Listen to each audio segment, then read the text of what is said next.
Hi, everybody. I hope you and yours are well. Of course, we continue to pray for the situation in Israel and the hostages should come home. And also now for the people in Los Angeles. I hope everybody is safe and family is safe and their homes are safe. The Almighty should continue to help. This week's Torah portion is Parshat Vayechi, the final portion in Chumash Bereshis in the book of Genesis. It has many fascinating things to it, including the prophetic blessings that Yaakov gave to his sons before his death. But there's an interesting thing at the end of the parasha. After Yaakov's death, the brothers of Yosef are afraid that now that Yaakov is gone, maybe Yosef will take revenge upon them, because they did sell him and they did treat him poorly years before. But Yosef is very consistent, and he uses a similar language to what he said when he first revealed himself to the brothers, and that is, am I instead of God?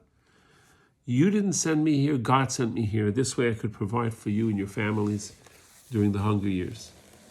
And this is number one, a very powerful idea of Yosef's humility and graciousness in spite of being treated so poorly by his brothers. But he truly believed and understood that this is all from God, and therefore he had no complaints to his brothers at all. And even though his father wasn't alive anymore, he didn't bear any grudge. And this is an important lesson for us to learn and to remember. But there's another aspect of this, which is the idea of seeing God's hand and believing it's God's hand. And we have a hard time because we think we know what's best, and we think we know how things should work out. But really, God is in charge.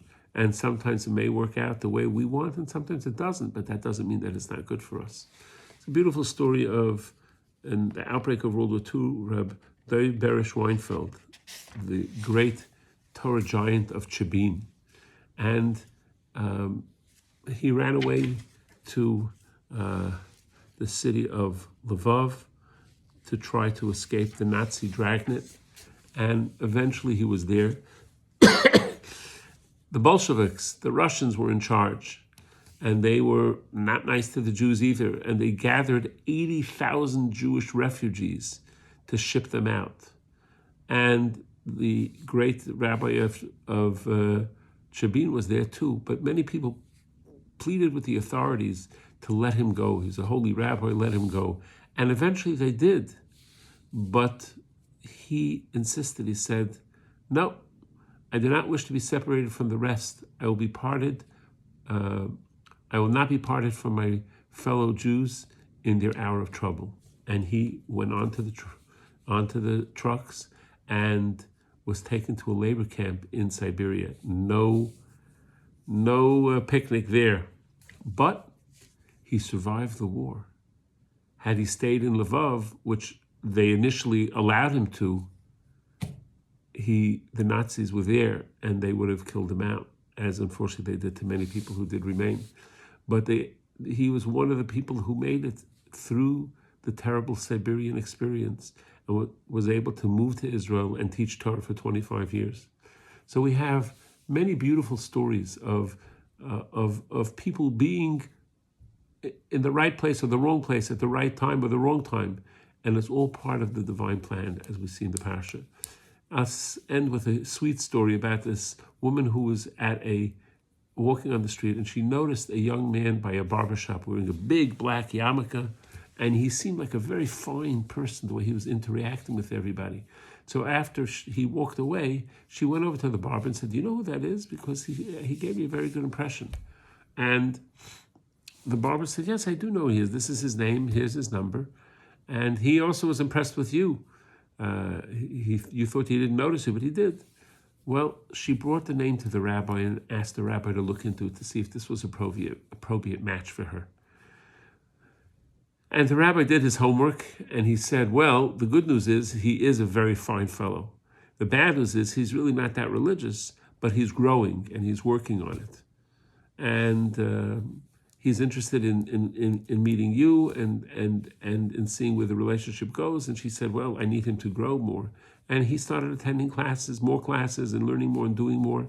And eventually he grew to be a fine religious young man. and they agreed to get married. And finally she asked him, but I was very curious. The rabbi said you weren't that religious when we first met, but I saw you wearing this big, huge black yarmulke, and you looked very religious to me. He started laughing. He says, my friend was taking a haircut, so he asked me to hold this yarmulke for him, so I put it on my head. So the divine providence was that he should wear the big black yarmulke, and he should look like he's a religious young man, so that he can start the process of becoming more religious, and a young couple can get married. So again, not holding a grudge is lesson 1 that we see from Yosef, and number 2, the concept of realizing Hashem is in charge, and like the Chabina Rav, who didn't want to leave the Jewish people, and he could have saved himself from the mean Russians, but he went with his brothers and sisters to Siberia and ultimately saved his life and was able to teach Torah for the rest of his life in the land of Israel. Have a great Shabbos. Be safe and pray for everybody else's safety as well. All the best.